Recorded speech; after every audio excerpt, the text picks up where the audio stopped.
देखिए बच्चों, आज हम लोग जो देखेंगे chemical reactions and chemical equations देखेंगे। तो देखिए इसमें हम लोग देखेंगे कि किस तरीके से कोई भी केमिकल चेंजिंग्स होता है ना। या तो फिजिकली चेंज भी हो सकता है या तो केमिकली चेंज हो सकता है। बट समझ लीजिए ज़्यादा जो इसमें चेंजिंग्स हम लोग देखेंगे केमिकल्स के बारे में ही देखेंगे, ठीक है। और इसमें हम लोग कुछ देखेंगे कि बैलेंस इक्वेशंस क्यों किया जाता है, क्यों बैलेंस इक्वेशंस करने की ज़रूरत पड़ता है, कुछ हम लोग टाइप्स ऑफ रिएक्शंस पढ़ेंगे, ठीक है। तो अब हम लोग शुरू करते हैं सबसे पहले कि केमिकल रिएक्शंस होता कैसे है, क्या इसमें होता है ना। जैसे बेटा आप समझ लीजिए कि दूध से दही को बनना, ये क्या हो रहा है, एक चेंजिंग्स हो रहा है। तो ये भी एक क्या है बेटा, केमिकल रिएक्शंस है। कभी देखते होंगे कि जो आयरन का जो गेट आते हैं है ना, या विंडो घर में आता है, तो देखिएगा जब उसको पेंट नहीं किया जाता है तो कुछ टाइम के बाद देखिएगा एक ब्राउन लेयर उस पर जमना शुरू हो जाता है। आप लोग कभी ऑब्जर्व किए हैं कि वो ब्राउन लेयर क्यों जमता है, क्यों उस पर होता है? तो वो क्या होता है बेटा, एक रस्टिंग होता है ना। उसको क्या बोलते हैं, रस्टिंग ऑफ आयरन, है ना। कभी आप मैजिक वगैरह देखे होंगे तो देखते होंगे कि जो जादूगर होते हैं, मैजिक्स होते हैं, वो क्या करते हैं कि कुछ हैंड में रखते हैं और उस पर वाटर्स फेंकते हैं तो क्या फायर्स हो जाते हैं। क्यों, ये सब क्यों होता है? क्या उनके हाथ में ऐसा है कि आग लगने का कुछ यंत्र है? नहीं, वो सभी क्या होते हैं, कहीं ना कहीं कुछ मेटल होते हैं और वो कहीं ना कहीं कुछ चेंजिंग्स होते हैं। क्लियर। कभी देखते होंगे कि आइस सॉलिड के फॉर्म में है और सॉलिड क्या है बेटा, आइस के फॉर्म, वाटर्स के लिक्विड के फॉर्म में चेंज हो रहा है। मतलब सॉलिड से क्या हो रहा है, लिक्विड के फॉर्म में चेंज हो रहा है। ये भी क्या है, एक चेंजिंग है ना। तो यहाँ पे यही हम लोग देखने वाले हैं कि केमिकली में किस तरीके का चेंजिंग होगा। बात समझ रहे हैं? तो हेडिंग से ही आपको पूरा क्लियर होना चाहिए कि केमिकल रिएक्शंस होना चाहिए, है ना। जैसे हम लोग एक बहुत एग्जाम्पल्स सभी बुक भी फॉलो करते हैं कि यदि मैग्नीशियम को, है ना, मैग्नीशियम का रिबन लिया जाता है और मैग्नीशियम रिबन को यदि आप ऑक्सीजन के साथ रिएक्शंस करते हैं तो ये क्या बनता है, मैग्नीशियम ऑक्साइड बनता है। अब देखिए यदि 9th क्लास में आप अच्छे से पढ़े होंगे तो ये रिएक्शंस को तो आप अच्छे से समझ जाएंगे। बट आपको मैं बता देता हूँ कि ये रिएक्शंस होता कैसे है ना। हम लोग के बहुत बच्चे को ये दिक्कत होता है बेटा कि रिएक्शंस ही किस तरीके से बनता है, कैसे कौन सा कंपाउंड्स कब रिएक्शंस करते हैं, रिएक्शंस करेगा या नहीं करेगा, ये समझ लो पूरा ऐसे डिटेल में देखेंगे। बट फिर भी ओवरव्यू आप समझिए। देखिए जब भी कोई कंपाउंड्स बनता है तो सपोज कीजिए कि एक एलिमेंट ए है और एक बी है। क्लियर। देखिए यदि ए पे पॉजिटिव चार्ज है तो सेकंड जो एलिमेंट होना चाहिए उसको क्या होना चाहिए बेटा, नेगेटिव एलिमेंट होना चाहिए। क्लियर। एक पे यदि पॉजिटिव है और एक निगेटिव। देखिए कभी भी आप अभी तक 9th क्लास तक जो आपका नॉलेज रहा होगा, आप यहाँ तक भी ऑब्जर्व कर सकते हैं कि कभी भी सेम चार्ज, है ना, यदि सेम चार्ज होता है तो वो क्या होता है, रिपल्सन होता है। और यदि डिफरेंट चार्ज होता है तो क्या होता है, अट्रैक्शंस होता है। तो कंपाउंड में भी बेटा सेम चलता है। आप ऑब्जर्व कर सकते हैं जैसे हम लोग एक मैग्नेट में देखते थे, एक नॉर्थ पोल होता था, एक साउथ पोल होता था, है ना। थोड़ा सा मैं ओवरव्यू आपको 9th का भी देना चाहता हूँ। देखिए नॉर्थ पोल होता था और एक साउथ पोल होता था। तो देखिए यदि डिफरेंट पोल होता था, है ना, यदि डिफरेंट पोल होता था तो क्या होता था, अट्रैक्शंस होता था। और यदि सेम पोल हो जाता था तो क्या होता है, रिपल्शंस होता था। सेम प्रॉपर्टी बेटा यहाँ पे क्या होते हैं, कोई भी कंपाउंड जो कंप्लीट होते हैं, जब दो एलिमेंट्स होते हैं तो एक पे पॉजिटिव चार्ज और एक पे क्या होता है, निगेटिव चार्ज होता है। बात समझ में आया? अब ठीक है सर, ये तो बात समझ में आ गया कि एक पे पॉजिटिव चार्ज है और एक पे निगेटिव चार्ज है। बट कंपाउंड कैसे बना? तो होता क्या है कि ये दोनों के बीच में एक रिएक्शंस होता है। अभी तो हम लोग क्या करते हैं, 10 के टीचर्स 9 के टीचर क्या करते हैं, कंपाउंड बना के डायरेक्ट बता देते हैं। लेकिन बेटा कोई भी सॉलिड स्टेट में रिएक्शंस नहीं करता है, उसको बहुत सारे प्रोसेस होते हैं। बट उस प्रोसेस को आगे हम लोग को पढ़ने के लिए 11th क्लास में जाना पड़ेगा, बट हम लोग उसकी बात नहीं करेंगे।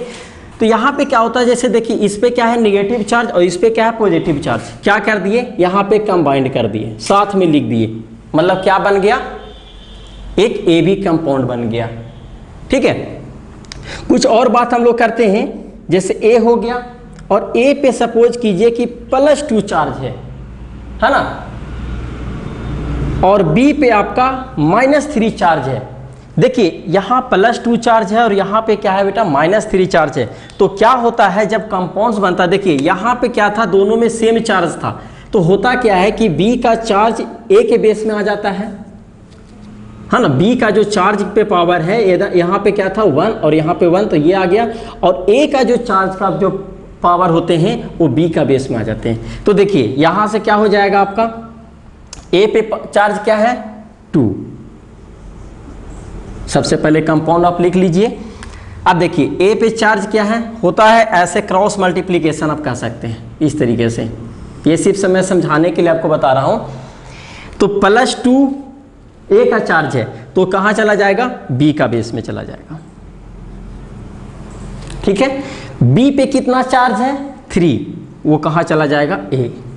तो इस तरीके से बेटा क्या होता है, कोई भी रिएक्शंस होता है, जैसे हम यहाँ पे बताएं कि रस्टिंग ऑफ आयरन होता है ना, जैसे Fe होता है। अब बताइए हम लोग एटमॉस्फेयर में क्या क्या होता है, ऑक्सीजन प्रेजेंट है, आपको वाटर प्रेजेंट होता है, तो क्या यहाँ पे O2 के साथ रिएक्शंस होगा, और क्या होता है x मोल ऑफ H2O के साथ रिएक्शंस होता है। तो इसका रिएक्शंस क्या हो जाता है Fe2O3 XH2O। अच्छा बेटा x क्या है, x बेटा आपको चेंज हो सकता है, आप ये डिफाइन नहीं कर सकते हैं कि आप एटमॉस्फेयर में कितने मॉलिक्यूल्स क्या रहे होंगे, वाटर्स रहे होंगे, है ना, आप ये बता नहीं सकते हैं, समझ रहे बात को। तो इसीलिए हम लोग x लिखते हैं। 1 ड्रॉप भी हो सकता है, 1 मॉलिक्यूल ऑफ वाटर भी हो सकता है, 2 मॉलिक्यूल ऑफ वाटर भी हो सकता है। जब न्यूमेरिकल्स आता है तो वहाँ पे आपको गिवन कर दिया जाएगा कि कोई भी आयरन पे जो रस्टिंग हो रहा है उस रस्टिंग पे 10 मोल वाटर्स लिया गया है, ठीक है। तो आप वहाँ से यहाँ पे 10 मोल लिख देंगे। जो यहाँ पे रहेगा, यदि 5 मोल रहेगा तो 5 मोल आएगा, 6 मोल रहेगा तो 6 मोल वाटर आ जाएगा। बट आप यदि आपको कभी भी बोला जाए कि रस्टिंग ऑफ आयरन का रिएक्शंस लिखिए तो आप क्या लेंगे, XH2O लेंगे। कार्बन डाइऑक्साइड गैस भी होता है, एटमॉस्फेयर में जितने भी गैस प्रेजेंट है सभी क्या होते हैं, रिएक्शंस होते हैं, लेकिन सबसे ज़्यादा इंपॉर्टेंट क्या है, वाटर, है ना। वाटर्स हो गया आपका, ये क्या हो गया ऑक्सीजन, तो ये सभी मिलकर क्या होते हैं। तो ये सब देखिए चेंजिंग्स होते हैं। आप आयरन का रॉड लाएं, देखते हैं जब मार्केट से आता है तो उस पर कोई भी रस्टिंग का नहीं रहता, कोई भी ब्राउन लेयर नहीं रहता है। जैसे जैसे टाइम आप ओपन में रखिएगा, है ना। आप यदि कभी बाहर में, घर के बाहर में आप रख दीजिए जहाँ ओपन प्लेस है ना, वहाँ पे देखिए बहुत फास्ट रस्टिंग ऑफ आयरन होगा। यदि आप घर में रखते हैं तो थोड़ा कम होगा। और आपको बताते हैं कि केमिकल रिएक्शंस कहाँ होता है। जैसे आप साल्ट को क्या कीजिए, एक प्लेट में रख दीजिए, सपोज कीजिए यहाँ पे NaCl को रखिए, तो NaCl देखते होंगे सॉलिड के फॉर्म में होता है ना, सॉलिड के फॉर्म में होता है। कुछ टाइम के बाद देखिएगा ये क्या होता है, मेल्ट होना शुरू हो जाता है, मतलब यहाँ पे देखिएगा कि वाटर मॉलिक्यूल आ जाते हैं। कभी आप ऐसा ऑब्जर्व कीजिएगा। या तो मैं और आपको बताता हूं कि कहां कहां पे केमिकल रिएक्शंस होता है। आप पोटैटो को काटिए, आप पोटैटो को क्या कीजिए, बीच से डिवाइड कर दीजिए। और अब आप यदि अभी ऑब्जर्व नहीं किए होंगे तो आज ही आप क्या कीजिए, घर में सभी के घर में पोटैटो हमेशा प्रेजेंट रहता है। देखिएगा जो ये लेयर जो कटता है उस पे देखिएगा ब्राउन लेयर आना शुरू हो जाता है। ऐसा क्यों, ऐसा क्यों बेटा? जब कटता है तो देखिएगा जो कलर रहता है ना, मतलब ऐसे तो बिल्कुल व्हाइट भी नहीं होता है, बट जो भी कलर होता है उससे क्या होगा, कलर चेंज होता है। कलर चेंज किसके कारण से हो रहा है, मतलब कहीं ना कहीं कुल केमिकल रिएक्शंस हो रहा है। बात क्लियर हो रहा है? बहुत सारे ऐसे केमिकल चेंजिंग्स आपको देखने के लिए मिलेगा। तो जहाँ पे आपको केमिकल चेंजिंग देखने के लिए मिल रहा है, मतलब आप समझ जाइए उस जगह पे क्या हो रहा है, कहीं ना कहीं केमिकल रिएक्शंस होता है। उम्मीद करते हैं कि ये सारी बात आपको समझ में आ गया होगा कि केमिकल चेंजिंग होता क्या है। बेटा हम लोग क्या करते हैं कि पढ़ते जरूर हैं लेकिन इसका एप्लीकेशन नहीं जानते हैं कि केमिकल रिएक्शंस पढ़ रहे हैं। अरे आज तक मैं जितने बच्चे से पूछा हूं वो कभी जवाब नहीं दे कि कोई भी टॉपिक पढ़ते क्यों हैं, क्यों, क्या पढ़ने की जरूरत पड़ा केमिकल रिएक्शंस को, क्यों केमिकल रिएक्शन दे दिया गया 10th क्लास में, और कोई दूसरे टॉपिक क्यों नहीं दिया गया? सर टॉपिक दे दिया गया, पढ़ लिए। ये कौन सा जवाब हुआ भाई? कहीं ना कहीं कोई भी टॉपिक होता है बेटा तो उसका एप्लीकेशन भी होता है। हम लोग जब जैसे ही 10th 12th करते हैं, इंजीनियर बनना है, डॉक्टर बनना है, बस ये सोच लिए, बट उसके पीछे रीजन नहीं, कभी मोटिवेशनल वीडियो आ गया 5 मिनट का, उस दिन हम लोग के जोश आता है, अगले दिन जोश खत्म हो गया। बेटा आपको कोई भी चीज़ करना होता है ना, तो हम लोग बेसिक से जब तक फाउंडेशंस आप अच्छे नहीं कर पाइएगा, आप आगे नहीं इम्प्रूव कर सकते हैं। कभी सुनते होंगे कि 1 साल में गेट का IIT निकाल लिया, 1 साल में मेडिकल का एग्जाम निकाल लिया। बेटा उसके पीछे वो बहुत मेहनत करते हैं, ये सब छोटी छोटी पॉइंट पे वो क्या करते हैं, ध्यान देते हैं, है ना। आप उस बच्चे से, बहुत सारे 10th या 12th में भी बच्चे चल जाते हैं, तो रस्टिंग ऑफ आयरन किस तरीके से केमिकल रिएक्शंस होता है, जब मैग्नीशियम ऑक्सीजन के साथ रिएक्शंस होता है तो क्या बनता है, ये सभी नहीं पता होता है। तो यहाँ पे हम लोग अभी जो भी डिस्कस किए हैं, सिर्फ इंट्रोडक्शंस अभी दिए हैं कि केमिकल रिएक्शंस होता क्या है, कैसे होता है, कहाँ देखने के लिए मिलेगा। कभी आपको और एग्जाम्पल बताता हूँ केमिकल रिएक्शंस का। देखते होंगे कि आप, चलिए वाटर लेते हैं, है ना, एक कंटेनर में वाटर लीजिए और कोई कलर को मिक्स कर दीजिए, कलर मिक्स हो रहा है कि नहीं हो रहा है, क्या आप वाटर उसको बोलते हैं, देखिए तो कलर क्या होता है, पूरा होमोजीनियस टाइप से क्या होता है, मिक्सचर हो जाता है। वो भी क्या है, एक केमिकल रिएक्शंस हो रहा है ना, वो भी क्या हो रहा है, एक केमिकल रिएक्शंस होता है। समझ रहे बात को। कहीं भी चेंजिंग देखने के लिए मिले, एकदम एक लैंग्वेज में सटीक डिफिनीशन आप सोच लीजिए, यदि आपको चेंजिंग लगता है, जो ओरिजिनल शेप है, साइज है ना, कलर है, किसी भी ऑब्जेक्ट हो सकता है, ऐसा नहीं कि सिर्फ सॉलिड हो, लिक्विड हो, नहीं, मतलब ये समझ लीजिए चेंजिंग आपको देखने के लिए मिलता है। जैसे कभी कभी देखते होंगे कि बोला जाता है कि वो बच्चा चेंज हो गया, तो बच्चा चेंज नहीं होता है बेटा, वो क्या किया, अपना मेहनत से अपने आप को इंप्रूव किया, है ना। तो सेम यहाँ पे बोल सकते हैं कि किसी भी ऑब्जेक्ट में यदि आपको चेंजिंग देखने के लिए मिलता है ना, कोई किसी भी तरीके का चेंजिंग हो सकता है, ऐसा नहीं बोल सकते कि कलर का चेंजिंग होना, ऑक्साइड का ही चेंजिंग होना, नहीं, आप किसी भी तरीके का चेंजिंग हो सकता है, ठीक है। और वो चेंजिंग यदि होता है, समझ लीजिए वहां पे क्या हो रहा है, केमिकल रिएक्शंस हो रहा है। समझ में आ गया क्या हो रहा है, केमिकल रिएक्शंस हो रहा है। ये बिल्कुल अभी क्या है, ओवरव्यू है, हम लोग समझ रहे हैं सिर्फ केमिकल रिएक्शंस को। अब बात आता है कि वो इसको केमिकल इक्वेशन कैसे बनाएं, कैसे सर समझें कि आप बोल रहे हैं सर कि magnesium plus oxygen magnesium oxide बना रहा है, ए और बी सब्सटेंस ले रहे हैं, तो क्या हो रहा है। तो आइए समझते हैं हम लोग।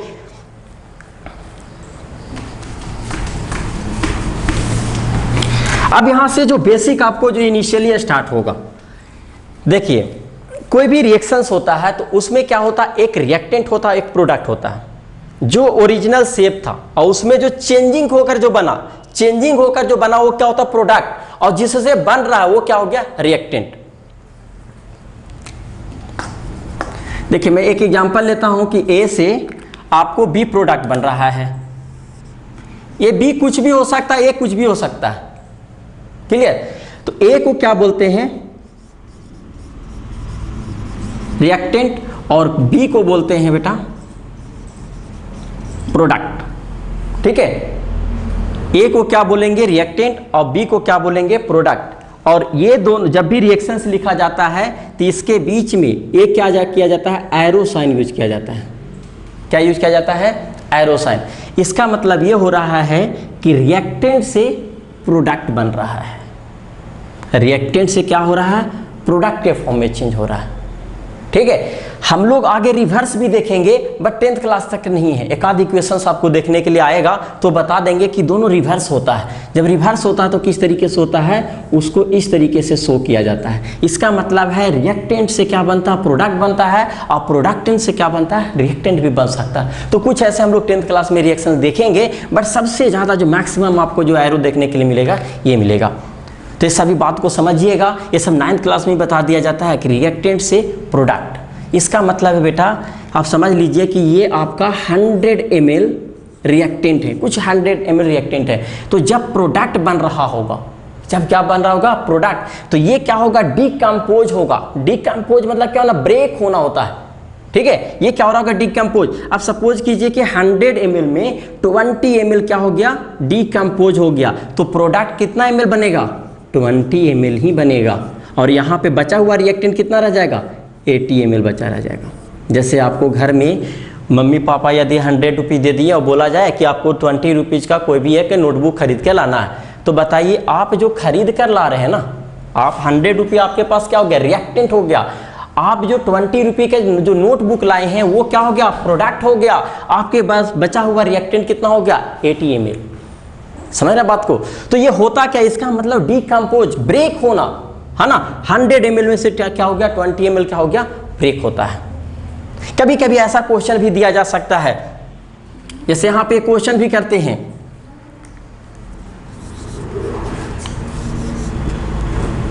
कि ए से बी में चेंज हो रहे हैं, है ना। बताइए ये 520 ml आपको रिएक्टेंट दिया हुआ है और प्रोडक्ट जो बन रहा है आपका 120 ml फॉर्म हो रहा है। तो फाइंड दी रिमेनिंग रिएक्टेंट, है ना। फाइंड दी क्या करना है, रिमेनिंग रिएक्टेंट कितना बचा हुआ रह गया होगा। तो बताइए 520 से 120 ml प्रोडक्ट चेंज हुआ तो बचा हुआ कितना रह जाएगा, जो फाइनल है और वो इनिशियल जो बना है प्रोडक्ट, मतलब रिएक्टेंट माइनस क्या कर दीजिए, प्रोडक्ट कर दीजिए, आपको क्या फाइंड हो जाएगा, रिमेनिंग ऑफ रिएक्टेंट पता चल जाएगा। मतलब आप लिख सकते हैं कि रिएक्टेंट माइनस प्रोडक्ट मतलब 520 माइनस 120, क्लियर। तो यहाँ क्या आ जाएगा, 400 ml। तो इस तरीके से भी क्वेश्चन आपको पूछा जा सकता है। चलिए अब हम लोग देखते हैं कि जो रिएक्शंस होता है, रिएक्टेंट से जो प्रोडक्ट बनता है ना, जो रिएक्टेंट से क्या होता है, प्रोडक्ट बनता है।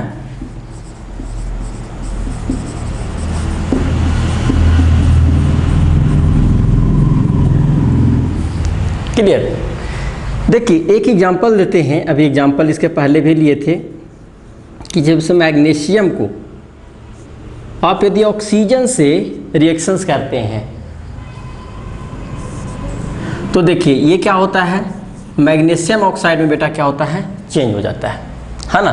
तो देखिए यहाँ पे क्या हो रहा है कि मैग्नीशियम को लिया जा रहा है और किसको लिया जा रहा है, ऑक्सीजन को लिया जा रहा है, क्लियर। तो क्या चेंज हो रहा है, मैग्नीशियम ऑक्साइड हो रहा है। देखिए यहाँ पे एक टर्म हम लोग पढ़ने वाले हैं, बैलेंसिंग इक्वेशन। क्या पढ़ेंगे, बैलेंसिंग इक्वेशंस। अब बैलेंसिंग इक्वेशंस को क्यों पढ़ने की ज़रूरत आया, हम लोग पढ़ तो लेते हैं और बैलेंस कर भी देते हैं, है ना।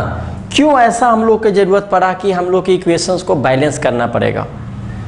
देखिए सबसे पहले तो ये समझिए, आगे हम लोग बैलेंस करते हैं और आपको बैलेंस करने का रूल भी बताएंगे और शॉर्ट ट्रिक भी बताएंगे कि कुछ ऐसे रूल आपको बताएंगे कि कभी भी बैलेंस करने में आप गलत नहीं करेंगे। तो आगे तो हम लोग नॉर्मली तरीके से पढ़ते हैं, है ना।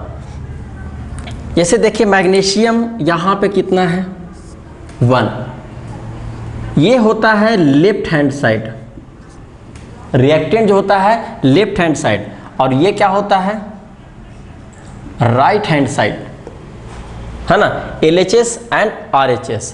बताइए LHS साइड मैग्नीशियम कितना है, 1। यहाँ कितना है, 1। इसका मतलब बैलेंसिंग करने का मतलब दोनों साइड सेम होना चाहिए। यदि इधर रिएक्टेंट साइड एक मैग्नीशियम है तो प्रोडक्ट साइड भी एक होना चाहिए। अच्छा अब आते हैं ऑक्सीजन पे। ऑक्सीजन देखिए यहाँ पे कितना है, 2, और यहाँ ऑक्सीजन क्या है, 1। ये तो गड़बड़ हो गया, ये बैलेंसिंग नहीं है। बैलेंसिंग कहने का मतलब हम लोग जो दुकानदार के पास जाते हैं, तो अब तो डिजिटल आ गया है, आप थोड़ा सा फ्लैशबैक में जाइएगा तो इस तरीके से कुछ बैलेंस रहता था, और है ना अभी भी जहाँ पे वेजिटेबल वगैरह शायद सेल करते हैं वो रखे हुए रहते हैं, इस तरीके से बना रहता था, है ना, और इस तरीके से कनेक्ट रहता था, और यहाँ पे एक नीडल्स रहता था इस तरीके से बना हुआ, और यहाँ पे यदि 5 kg का वेट रखते थे तो सेकंड साइड क्या रखना पड़ता था, 5 kg का। तो जब यहाँ पे ये जो इक्वल आ जाते थे, इस पॉइंट पे आ जाते थे, तो बोलते थे कि आपका जो वेट मिला है 5 kg का ही मिला है, ठीक है। तो ये सब एग्जाम्पल अब तो डिजिटल आ गया तो उसमें हम लोग देख भी नहीं सकते। फिर भी देखिएगा जब जो भी सामान आपको खरीदना रहता है, जितना kg रहता है उस पर रखते हैं तो उस पर रीडिंग देते हैं, है ना। बस इससे आप और अच्छे तरीके से समझ। इसका मतलब ये हो रहा है कि इसको बैलेंस करने का मतलब कि रिएक्टेंट साइड जितना आपका एलिमेंट रहेंगे सेम आपका कितना प्रोडक्ट साइड भी रहेंगे। तो यहाँ पे बात हम लोग कर रहे थे मैग्नीशियम का। तो देखिए मैग्नीशियम का तो दोनों साइड क्या था बेटा, इक्वल था, इक्वल था, यहाँ भी इक्वल और यहाँ भी इक्वल। ऑक्सीजन पे बात आ रही थी, ऑक्सीजन यहाँ पे 2 है और यहाँ ऑक्सीजन क्या हो गया, 2। तो करना क्या होता है कि 2 को आप मल्टीप्लिकेशन कर दो, 2 को क्या कर दीजिए, मल्टीप्लीकेशन।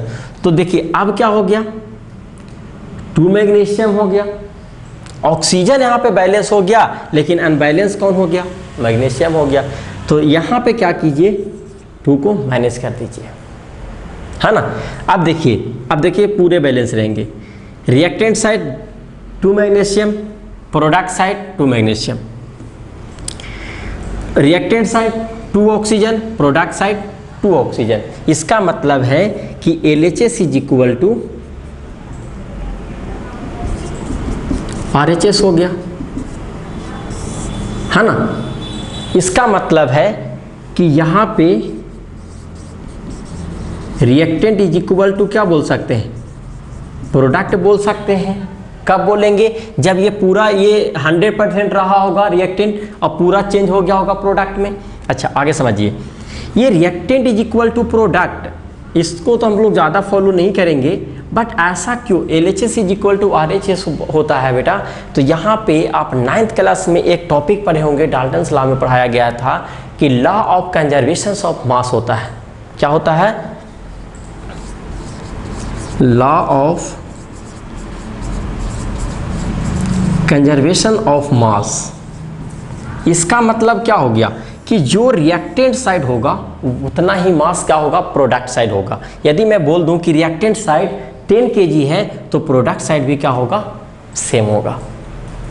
क्लियर, तो इसको आप नोट कीजिए।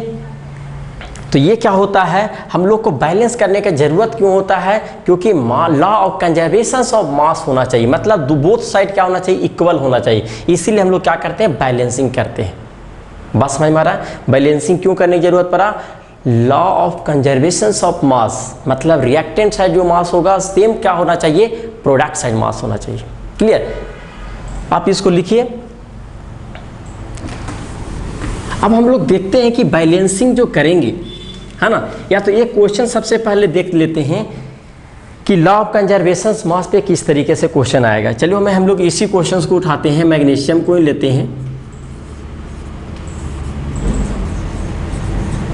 ये मैग्नीशियम ऑक्साइड हो गया। एक और लेते हैं, कार्बन प्लस ऑक्सीजन को रिएक्शंस कीजिए, है ना। तो कार्बन और ऑक्सीजन को रिएक्शन कीजिएगा तो क्या हो जाएगा, कार्बन मोनोऑक्साइड। चलिए सबसे पहले हम लोग क्या देखते हैं, अभी अनबैलेंस है, अभी हम लोग कोई अनबैलेंस नहीं किए हैं, है ना। सबसे पहले बैलेंस कीजिए। देखिए ये मैग्नीशियम ये तो हो गया था, यहाँ पे 2 मल्टीप्लिकेशन कीजिए तो 2 मैग्नीशियम 2 ऑक्सीजन हो गया, 2 ऑक्सीजन और यहाँ पे क्या हो जाएगा, 2 मैग्नीशियम। कार्बन प्लस ऑक्सीजन को रिएक्शन किए, क्या बन गया, कार्बन मोनोऑक्साइड गैस बन गया। अब देखिए कार्बन 1 कार्बन 1, क्लियर, यहाँ तक क्लियर। ऑक्सीजन 2 ऑक्सीजन, कितना ऑक्सीजन, 1 ऑक्सीजन। क्या कर दीजिए, जिधर कमी लग रहा है उधर मल्टीप्लिकेशन कर दीजिए, 2 हो गया। और फिर देखिए अब क्या हो गया, ऑक्सीजन तो बैलेंस हो गया, कार्बन अनबैलेंस हो गया, तो इसको क्या कर देना है, 2 से मल्टीप्लिकेशन कर देना है। ठीक है, अब देखिएगा, देखिए कार्बन का एटॉमिक नंबर होता है 6 और इसका कार्बन का एटॉमिक वेट क्या हो जाता है, बताइए, जस्ट डबल अभी कर लीजिए। 6 का मतलब 12, तो देखिए ये क्या हो गया, 2 × 12 हो गया। ऑक्सीजन का एटॉमिक नंबर होता है 8, एटॉमिक वेट डबल कर लीजिए, क्या होता है 16। तो 2 ऑक्सीजन है, 1 का जब 16 है तो 2 का क्या हो जाएगा, 2 मल्टीप्लिकेशंस। बोथ साइड भी कीजिए। आगे एक साइड कर लेते हैं हम लोग, LHS साइड, मतलब रिएक्टेंट साइड कर लेते हैं। तो ये क्या हो जाएगा, 24 हो जाएगा और ये क्या हो जाएगा आपका 32 हो जाएगा। 24 प्लस 32 आप एडिशन कीजिएगा, क्या आ जाएगा 56। यदि आपको बोथ साइड प्रोडक्ट साइड भी 56 आ रहा है तो आप कह सकते हैं कि आपका आंसर सही है, या तो बैलेंसिंग आप सही किए हैं।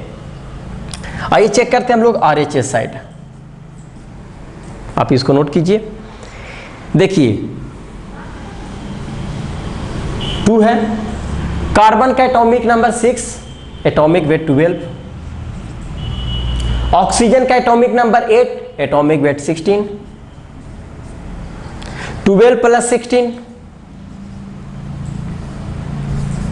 12 प्लस 16 क्या हो जाएगा 28, और 28 इंटू 2 क्या हो जाएगा 56। देखिए, है ना, दोनों साइड इक्वल आ रहा है कि नहीं आ रहा है ना। इसीलिए हम लोग पढ़ते हैं बैलेंसिंग ऑफ इक्वेशंस, कि बोथ साइड क्या हो जाए, मास इक्वल हो जाए, law of conservation of mass. ये बहुत इंपॉर्टेंट कंसेप्ट है, आप यहाँ पे इसको नोट कर सकते हैं, ये क्वेश्चंस इसको, है ना। आप लोग को होमवर्क में मैं देता हूँ, ये इसको आप कर लीजिएगा, है ना। इसका बताइएगा कि रिएक्टेंट साइड कितना मास आएगा और प्रोडक्ट साइड कितना मास आएगा। सेम मैग्नीशियम का, ऑक्सीजन का वेट ले लेना है, जितने मॉलिक्यूल्स रहेंगे उसको मल्टीप्लिकेशन कर दीजिएगा, और मैग्नीशियम ऑक्साइड का देखिएगा LHS is equal to RHS आएगा। आप इसको नोट कीजिए।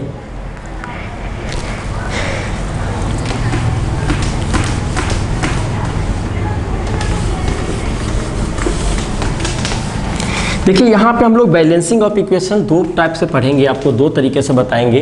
ऐसे एग्जाम वाले एक ही तरीके से बताते हैं, मैं आपको दो तरीके से बताऊंगा। एक तो बहुत लॉन्ग प्रोसेस जो सभी करते हैं, सभी नॉर्मल बच्चे भी करते हैं।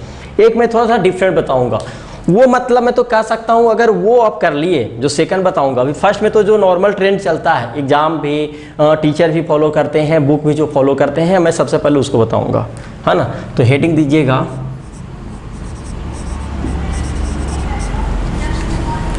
Balancing of equations.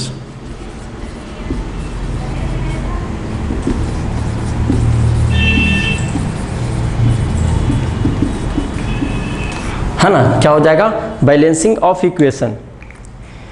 देखिए करना क्या है, यहाँ पे थोड़ा सा आप नोट पॉइंट लिख सकते हैं अगर लिखना चाहते हैं तो।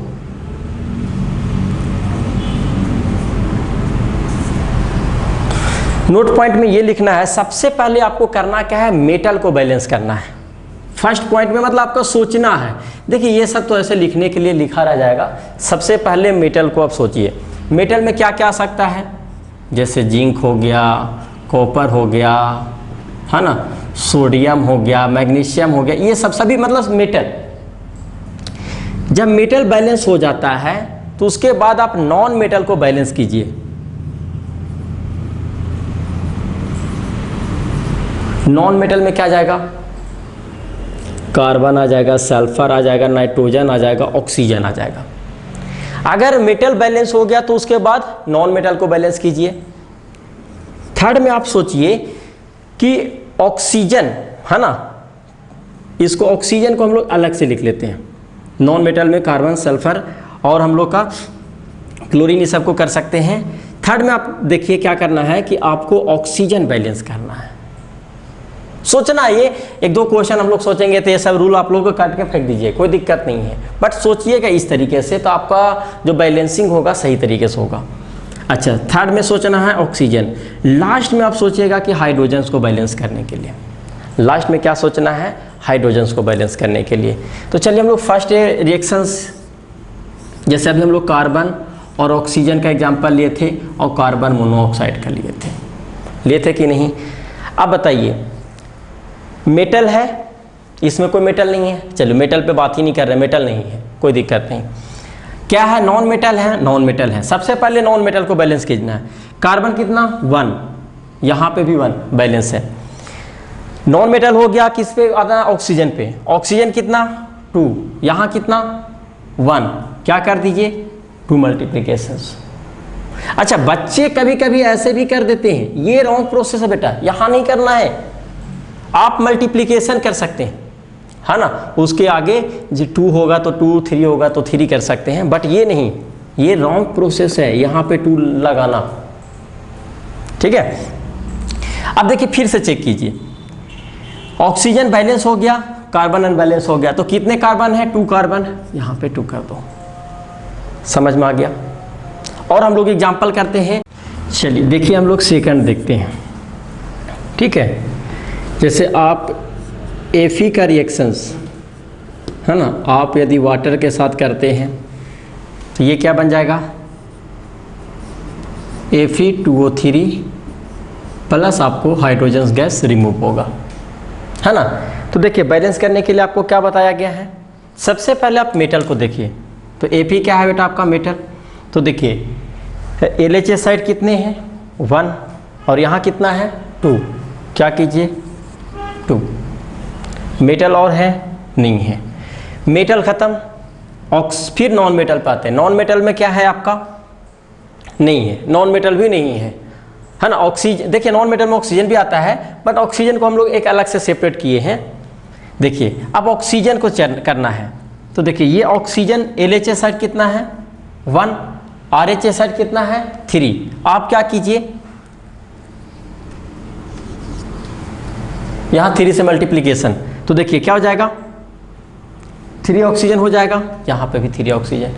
चलिए ऑक्सीजन बैलेंस तो फिर किस पे आएंगे, हाइड्रोजन्स। अब देखिए यहां पे कितने हाइड्रोजन्स हो जाएंगे 6 हाइड्रोजन्स, है ना, कितना हो जाएगा 6, और यहां पे कितना है बेटा 2, तो ये क्या हो जाएगा आपका 3 मल्टीप्लीकेशन कर दीजिए।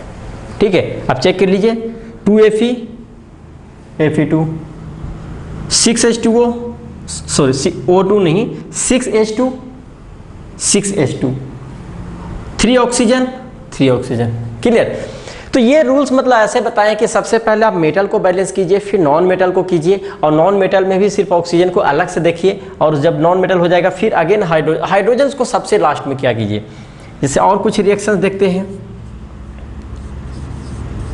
Mg plus HCl, Mg plus HCl, इसका जो प्रोडक्ट बनेगा MgCl2, क्या हो जाएगा MgCl2 plus hydrogen gas remove होगा। बताइए सबसे पहले मेटल में कौन, मैग्नीशियम आ गया है ना। चलिए मैग्नीशियम को कीजिए 1, और यहाँ पे भी क्या है 1। ठीक है, आइए फिर नॉन मेटल पे, देखिए क्लोरीन है, देखिए यहाँ कितना क्लोरीन 2 क्लोरीन, यहाँ कितना क्लोरीन 1, 2 मल्टीप्लीकेशन। क्लियर। अब बात आता है ऑक्सीजन है नहीं, ऑक्सीजन नहीं दिख रहा, क्या है हाइड्रोजन्स, कितना हाइड्रोजन्स 2 हाइड्रोजन्स, यहाँ पे कितना हाइड्रोजन्स 2 हाइड्रोजन, मतलब ये क्या है बैलेंस है। क्लियर। इसको आप मेथड नंबर 1 लिख लीजिएगा, मेथड 1 में सबसे पहले मेटल को देखना है, नॉन मेटल को देखना है, अगेन ऑक्सीजन को देखना है, फिर हाइड्रोजन को चेक करना है। ठीक है, जैसे एक रिएक्शन और लिखिए, मेथेन प्लस H2O, है ना, CH4 प्लस O2 को रिएक्शन कीजिएगा तो ये क्या हो जाएगा CO2 plus H2O, CO2 plus H2O। बताइए बैलेंस कैसे करें, क्या मेटल है, मेटल दिख रहा है कहीं, नहीं है। अब क्या होगा कार्बन, है ना, तो कार्बन को करेंगे तो क्या होगा बताइए, यहां कितने कार्बन हो गया 1 कार्बन, और यहां कितने कार्बन 1 कार्बन, बैलेंस है, कार्बन हो गया।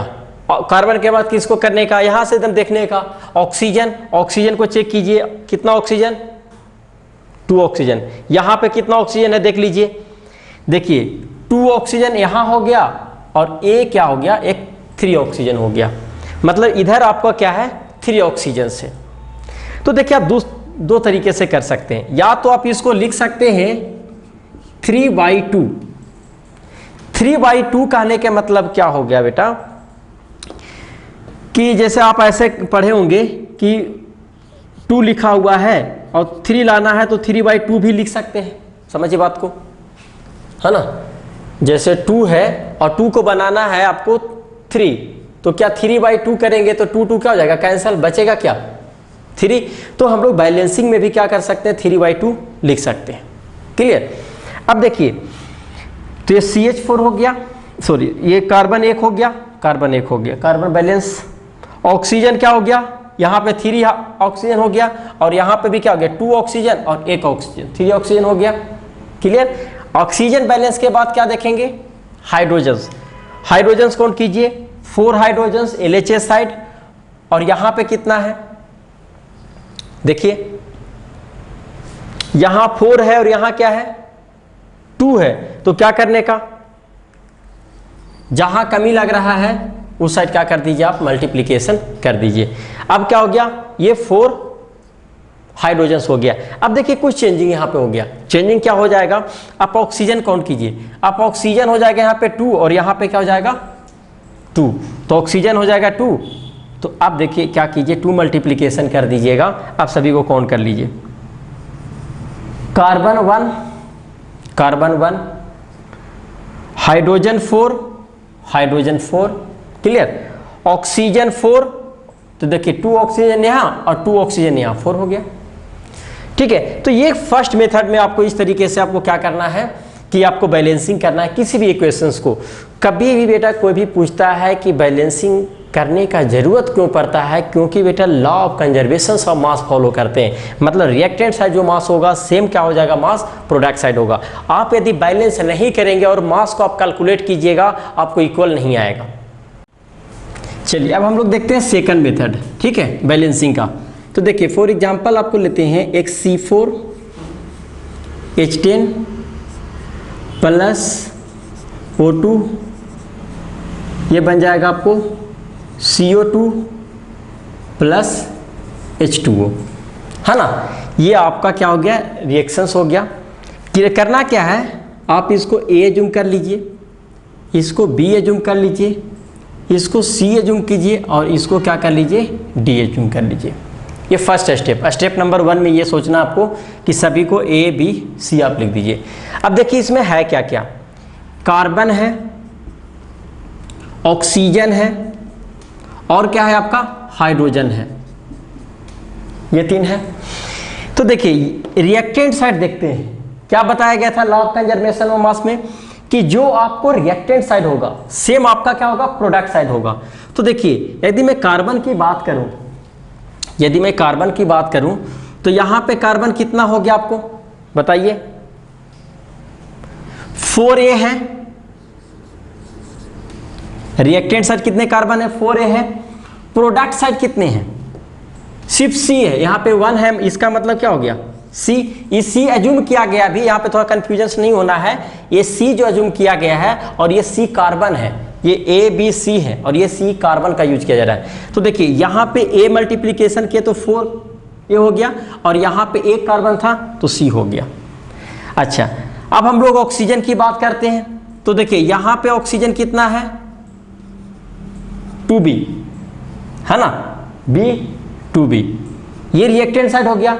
रिएक्टेंट साइड का मास प्रोडक्ट साइड के इक्वल होना चाहिए। तो देखिए यहाँ पे ऑक्सीजन कितना हो गया, 2 ऑक्सीजन और यहाँ पे C, इसका मतलब 2C ऐड होगा। अच्छा ये D आ गया और यहाँ पे 1 इस और ये आ जाएगा D। समझ बात को, समझिए फिर से एक बार, ये ऑक्सीजन का मास रिएक्टेंट साइड 2B है, प्रोडक्ट साइड क्या जाएंगे, देखिए C यहाँ पे मल्टीप्लीकेशन हो रहा है और 2 ऑक्सीजन तो 2C और यहाँ पे D और एक ऑक्सीजन है तो D आ जाएगा, मतलब 2C प्लस D ऐड होगा, है ना। अभी आप सिर्फ इसको समझिए। अब आ गया हाइड्रोजन्स, देखिए हाइड्रोजन्स कितना है रिएक्टेंट साइड, ये यहाँ पे एज्यूम किया गया 10 हाइड्रोजन्स है, तो ये क्या हो जाएगा 10A is equal to product side क्या हो गया आपका, हाइड्रोजन्स कितना है आपका 2D। अब आपको करना क्या है कि किसी भी एक को आप अज्यूम कर लीजिए 1, किसी भी एक को क्या अज्यूम कर लीजिए 1 अज्यूम कर लीजिए। कहने का मतलब समझ रहे हैं कि मैं बोलूं कि आपको let A is equal to 1 आप अज्यूम कर लीजिए, A इज इक्वल टू 1। अब बताइए जब A इज इक्वल टू 1 रखेंगे तो 4 into 1 is equal to C, मतलब C इज इक्वल टू क्या जाएगा, C इज इक्वल टू 4 आ जाएगा। इसका मतलब है कि इस पोजीशन पे क्या आएगा 4 आएगा। आगे A इज इक्वल टू 1 आ गया और C इज इक्वल टू 4 आ गया, तो जब A इज इक्वल टू 1 आ गया, C इज इक्वल टू 4 आ गया, अब इस यहां पे इसकी वैल्यू पुट कीजिए, 10 into 1 is equal to 2D, तो ये हो जाएगा 10 इज इक्वल टू 2D और D की वैल्यू क्या जाएगा 5। जब आपको A पता चल गया, C पता चल गया, D पता चल गया, तो क्या B पता नहीं चलेगा। तो देखिए 2B is equal to 2, C क्या है 4 प्लस D क्या है 5, कैलकुलेट कीजिए 8 plus 5 is equal to 2B और B इज इक्वल टू क्या आ गया 13/2, 13/2। देखिए ए के पोजीशन पे आपको क्या रखना है 1, इसको हटाइए, ए के पोजीशन पे क्या जाएगा 1, बी के पोजीशन पे क्या जाएगा 13/2, सी के पोजीशन पे क्या जाएगा 4 और डी के पोजीशन पे क्या जाएगा 5। अब चाहे तो बैलेंस करके चेक कर सकते हैं, देखिए 4 कार्बन LHS RHS इक्वल हो गया, हाइड्रोजन 10 बैलेंस हो गया। देखिए 13/2 और ये 2 ऑक्सीजन, मतलब यहाँ पे 13 ऑक्सीजन हो रहा है, तो यहाँ पे काउंट कीजिए 4 × 2 8 ऑक्सीजन और 5 × 1 मतलब 8 + 5 13। आपको बैलेंस है कि नहीं? उससे बहुत ईजी है ना। आप क्या कीजिए, सभी को ABC जूम कर लीजिए, है ना, और फिर क्या कीजिए कि जो एलिमेंट है उसको लिख लीजिए और सभी को जूम कर लो, किसी एक को क्या कीजिए 1 जूम कर लीजिए, आपको आंसर आ जाएगा। अच्छा, कभी कभी होता है कि आप इसको नोट कर लीजिए, इस इक्वेशन को फ्रैक्शंस से हटा देना है, तो फ्रैक्शन से हटाना है तो देखिए डिनोमिनेटर्स में क्या है 2 है, तो क्या कर दीजिए पूरे को इक्वेशन को 2 से मल्टीप्लिकेशन कर दीजिए, तो 2 से जब मल्टीप्लिकेशन करेंगे तो ये आ जाएगा 2C4H10 और ये जब 2 मल्टीप्लिकेशन होगा तो 2 क्या हो जाएगा, जैसे 13/2 है और 2 आ जाएगा तो 2 क्या हो जाएगा कैंसल, और ये आ जाएगा 13O2 और ये हो जाएगा 8CO2 और ये हो जाएगा 10H2O। कोई चेंजिंग नहीं होगा, देख सकते हैं 8 ऑक्सीजन हो गया, 8 कार्बन हो गया, 20 हाइड्रोजन हो गया, 10 × 2 26 ऑक्सीजन हो गया। देखिए ये क्या हो गया 16 और यहाँ पे 10, किसी भी तरीके से आप कर सकते हैं, ठीक है। आप नोट कीजिए, एक और क्वेश्चन करते हैं हम लोग इस मेथड पे।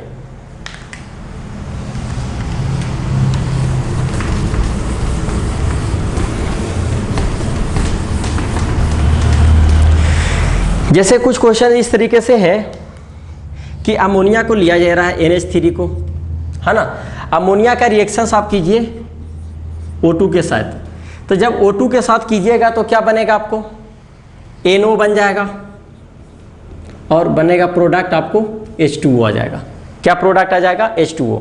क्या फर्स्ट अप्रोच क्या बताए थे कि आप ABC एज्यूम कर लीजिए, ABC और D,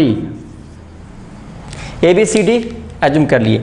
देखिए क्या क्या है यहाँ, नाइट्रोजन है, हाइड्रोजन है,